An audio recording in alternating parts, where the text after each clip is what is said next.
Now, once touted as an indestructible industry for job security, the tech sector has been ravaged by layoffs in recent months, with big names like Indeed, Meta, Twitter all announcing cutbacks to their workforces. Employees are scrambling to find unions that can support them in negotiating fair redundancy packages. Is the tech industry in huge trouble, or have tales of its demise been vastly exaggerated, and is this more about the stock market than any real need to cull? Well, I'm joined now by Gareth Murphy, FSU Head of Industrial Relations and Campaigns. Good morning, Gareth. Hi, Pat. Now, your union represents people in financial services generally. Yeah, traditionally we're a financial services union representing retail banks and finance companies, but certainly over the last 2 decades we've expanded into the technology and services sector. Yeah. Now you've 10,000 members, so how many of those would be from tech? So we're in about 150 different companies overall, and then about 30 of those companies we have in the tech sector. So we've but you've got banks where you've got big numbers and so on. So I suspect in each of the companies you don't have that many people.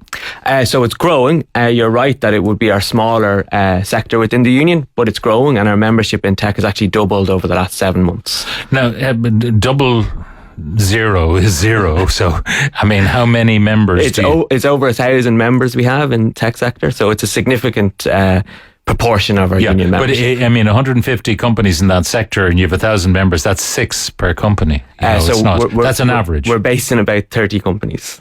Okay.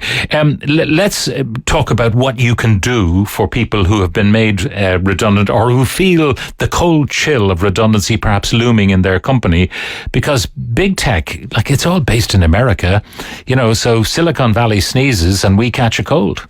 Yeah, I mean, you're right. There's a massive power imbalance between some of these tech companies and workers attempting to negotiate decent conditions. So what we do as a union is we advise and guide and collectively organise workers when they're facing these redundancies. And we've been successful in improving redundancy terms in virtually every But they don't talk to you directly, do they? But you're right, they don't talk to us, and they don't have to talk to us, which is one of the big weaknesses of employment law in Ireland. They don't have to talk to us directly. So what you have to do is, because people are members of your union, you advise them.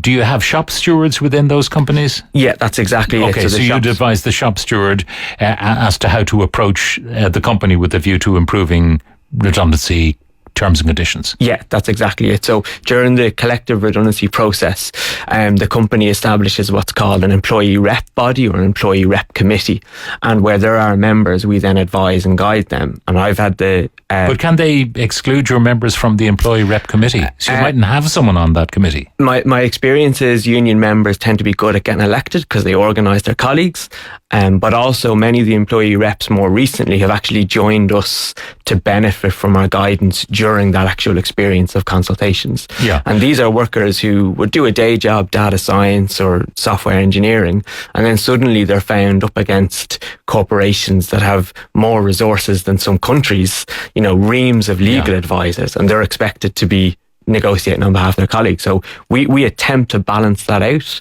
And what we found is when workers engage in collective activity, so even petitions to their employer, for example, that actually benefits those then at the negotiating table. Have you actually improved the circumstances of those being made redundant in any of those companies? Yeah, in virtually all of them, Pat. What sort of improvements have you made? One of the simple things would be most of these employers start at statutory redundancy. That's what they start. So they say, right, you're getting statutory. Then they may say, right, we'll taper it to offer 4 months pay or 6 months pay inclusive of statutory. But what we've been successful in doing is getting the statutory element exclusive so that you're getting greater enhanced redundancy terms. But also more importantly is in some cases we've actually reduced the number of redundancies. So we've pressured the employer into finding redeployment, because these are big companies, and with remote working and working from home, there's a lot more potential to find global roles that can actually be done from Ireland. So, I mean, most of the CEOs of these companies came out, allegedly with their hands up saying, sorry, we got it wrong because we were coming out of the pandemic. We had these visions of how many staff we'd need. We estimated incorrectly, so we've overhired. Nothing wrong with the people we're making redundant, but sorry, we don't need them. Yeah, and I don't buy that, to be honest, Pat, because... What do you think is going on? Well, I think this is kind of stock market signaling and share price signaling. So when one tech company goes, they kind of all go in a domino, because ultimately they care more about shareholder value than they care about their own colleagues. The effect of all of this, if you can lower your cost base, your bottom line improves, and that improves the share price.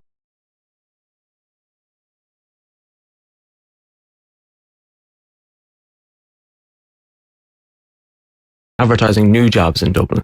So that But maybe they are new jobs. For example, it's been widely reported that recruiters have been substantially let go because the companies are saying, well, all of the people we had planned to employ, we don't need them now for various reasons. So we certainly don't need all those recruiters. We might need 1 or 2. We don't need 10. And they won't be re-employing those kind of people until the wind changes. Yeah. So employers are actually obliged under the law to seek to redeploy people. And what we always argue with them is you need a little bit of time, you may need a little bit of training, but you can redeploy people into new roles. What we're finding at the moment is that companies are way too quick to react and fire. And then actually they start hiring again. But is that not the Elon Musk factor? I mean, God almighty Musk just decides that something's going to happen.